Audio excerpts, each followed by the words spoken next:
Hi. Nope, sorry.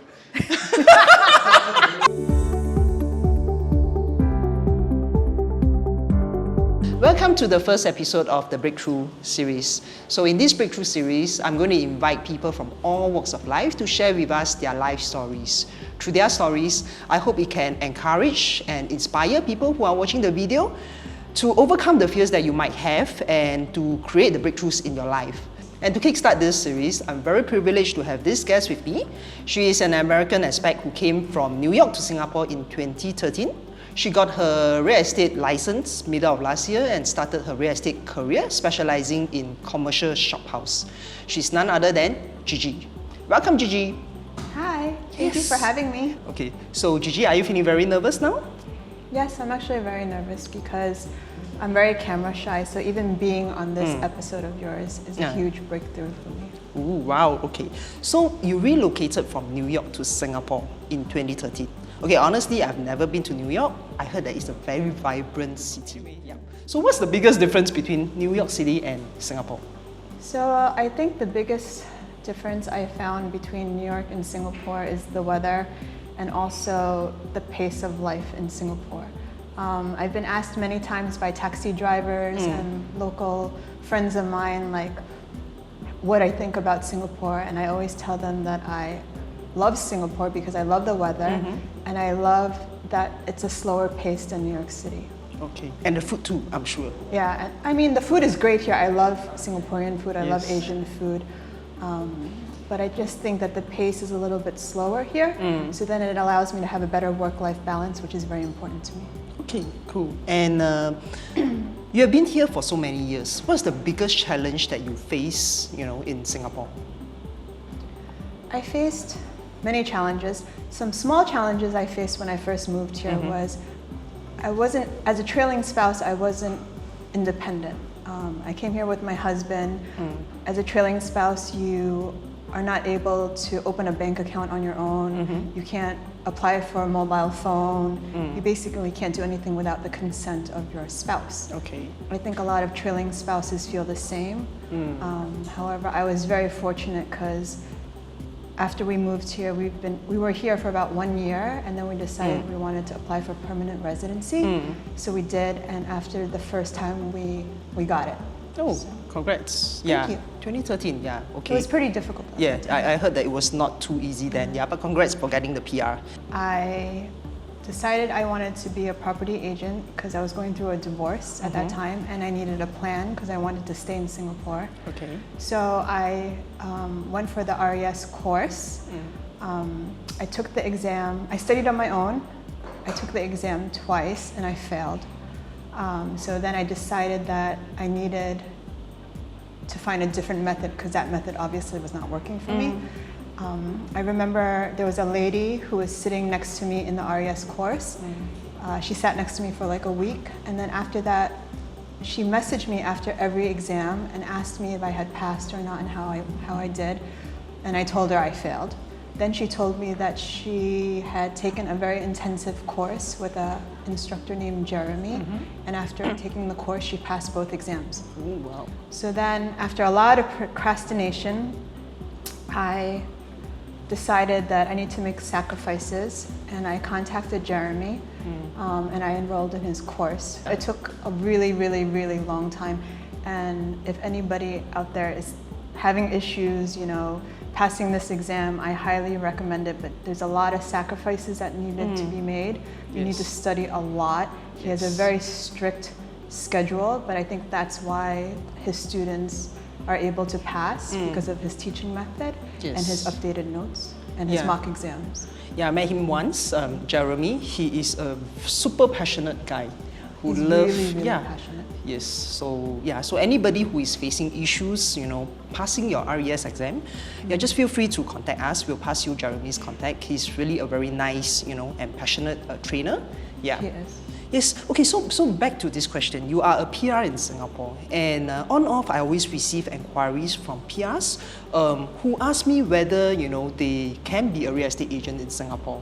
And just to share the information with whoever who is watching the video, if you are a PR in Singapore, you can be a real estate agent. And if you are here for less than 10 years, you actually need to have this, what's it Criminal called? record. Yeah, no, it's a certificate of no criminal conviction. Yes. Yeah, certificate of no criminal conviction from the country where you came from. Basically, it took me 3 months to receive this criminal record. It took me 2.5 years to pass the exam, and it took me another 3 months to get the criminal record. I think in hindsight, it was annoying, but it was a blessing in disguise because in those 3 months, it gave me the time and opportunity to meet with a lot of different mentors and companies to see and figure out what type of team I wanted to work with and what type of person I wanted to work with. So I actually am really happy that I had that 3 months. Okay, you finally got your CAA approval in April, right? I remember you texted me in April. Yeah, so during the past 7 to 8 months, okay, we just roll back, the time. The first few months, I remember you were facing a lot of rejections. You had so many offers that were so close, but just couldn't close it. Then you remember I told you, the emotion is like a roller coaster, you really feel that way. Yeah, I mean, but that's what every new RES go through. And the good thing is that, after the first initial month, you did very well. And you were the top rookie for the month of October. Can you share with us, like, what are the deals that you have closed, Although you say that, this top rookie is not important, but I feel that for any I didn't RES, say it wasn't important. I said I was surprised I received it. I didn't say it wasn't important. Okay, anyway, I skipped one question. The first couple of months was a very expensive learning curve because I actually spent a lot of money on Property Guru. When I got my license and joined Orange Tea and joined your team, I decided that I wanted to focus on the expat market because that's what I'm familiar with and that's my circle. So I went for open listings. I called open listings. And I posted them on Property Guru, and I reposted them, and I boosted them, and I spent a lot of money. The expat market here is pretty intense and very competitive. I had a couple deals that, as you know, I almost closed, but it just didn't happen. So, I got into this commercial shop house market because one of our colleagues, his name is James Yao, he's our commercial shop house guru under Rainmakers, under Navis, and he was nice enough to organize for anyone who was interested to go view commercial shop houses. He gave us the opportunity. It was like 1 or 2 hours once a week for a couple of weeks. He arranged with the landlords to open up the commercial shop house units that were available for rent. He said we could just take the photos and then we could post them, and from there you could just use them as your own listings. So I followed him for a couple of weeks, and from there I was just so excited. We don't have shop houses in the US, and I've always been fascinated by residential as well as commercial shop houses just from being, seeing the outside or being in a restaurant. So from there I just ran with it. I took the listings that we had and I just posted them on Property Guru. And I got calls, I did showings, viewings, and then I closed my first deal about mid-August. That was a very, very, very stressful deal. I remember. Yes, of course I remember. It was super stressful, but it was a really good learning experience because, everything about it. If it wasn't stressful and it was easy, then I guess it wouldn't be so memorable. But it was very stressful. There were a lot of complications, miscommunications, but I was so lucky to have you and James, there for me all the time, answering my questions. I think the most important thing I've learned so far is that if you don't know the answer, you should just ask. Yes. And to be honest with your landlords and your tenants. Yes. To be honest, I also feel the same because as new RES, there are many things that probably you won't know. And even for experienced agents, there are also things that we don't know. So it's always good to be honest, to be sincere. Yeah, and I think people are very forgiving. And if they know that you are a new RES, I guess if you don't know, just ask and just move on. You really inspired the team. Do you know that that day Priscilla was talking to me, and then she was just telling me that she was talking to this co-broke agent about the commercial shophouse segment. And this agent was saying that, oh, to do commercial shophouse segment, you need to have a very strong network of contact. So immediately Priscilla said, no. Yeah, because of you. You see, you really inspire us. You have no, contact in Singapore. You are a PR in Singapore, and you close so many deals within such a short span of time. Really inspiring. Oh, thank you. Yeah. No, you don't. Well, for my case, I was very lucky to have James introduce us into the commercial shophouse sector. But I don't know many people. I mean, I have my small group of friends. I don't have relatives. I don't have that many friends. I don't have a lot of contacts. But basically what I've done is I work with the landlords that I know and the management companies that I know, and from there I expand and I look for new management and landlords to work with. I walk the streets all the time, I look for signs, I look at open listings, and then it's also word of mouth, referrals. And they also I noticed that landlords sometimes go through Property Guru to see who is, representing commercial shop houses and has listings. So I get a lot of contacts as well from there. Landlords contact me and ask me to help them market their units. So it's just about growing your base of rentals. But it's not only growing your base of rentals, I think it's about giving your landlords and your clients exceptional service, professional service, so that they trust you and you build a relationship with them. Yeah, I think you did really well with that because, you came in April and you really started specializing in commercial segments somewhere in July, August. And by October, you are already the top rookie for the month. Whew, impressive. How did you do that? You want to share with us the deals that you have closed, so far?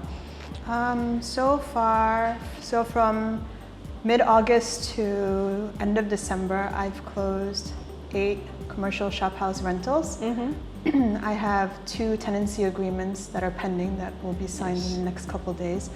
So I'm very proud to say that I've closed 10 in 4.5 months.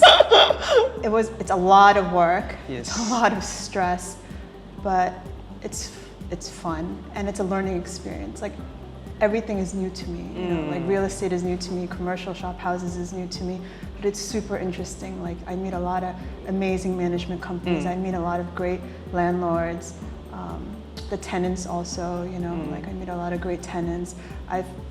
In those 10 rentals that I've done, I've helped a hair salon open up, a beauty clinic, a restaurant, a couple offices for marketing and finance, a lighting gallery. So it's really interesting. Yes, and it's really different. Very impressive. And thank you. Yeah, I think what you say really inspire many people out there, who are watching the video, whether you are new RES or experienced RES, if you are looking into the commercial segment, just focus and just do it. Focus. That's very, very important. Yeah. I lost focus for a little while. Yes. I think maybe in October, November.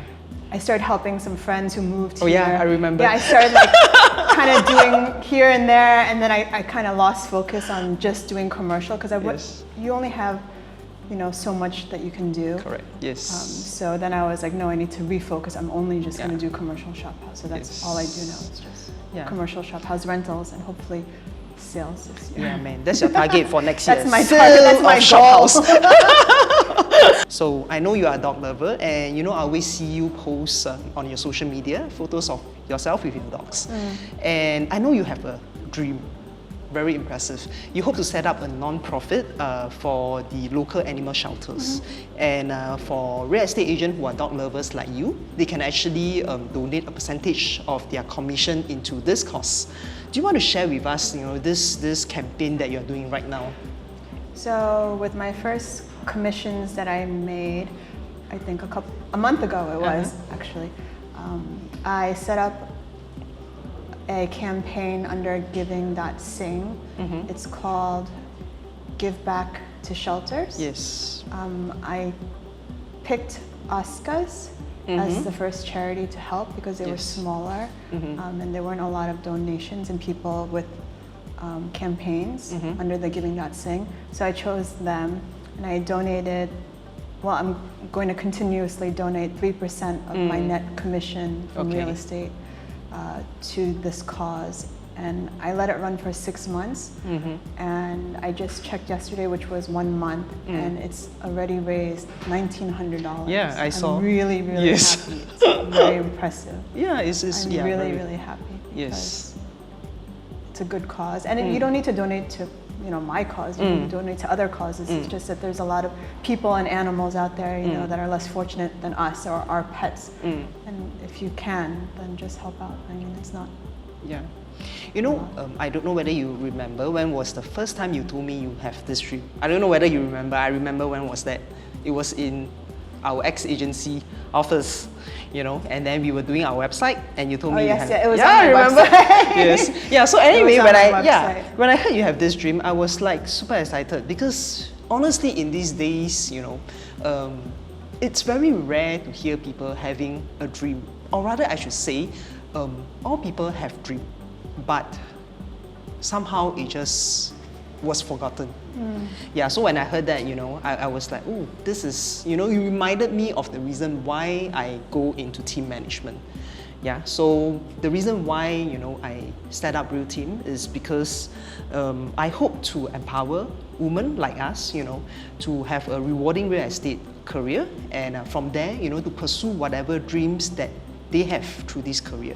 So when I heard that you have this dream, I was like, you know, really excited and yeah, so, you know, at the same time, it reminded me of why I am doing this. Yeah.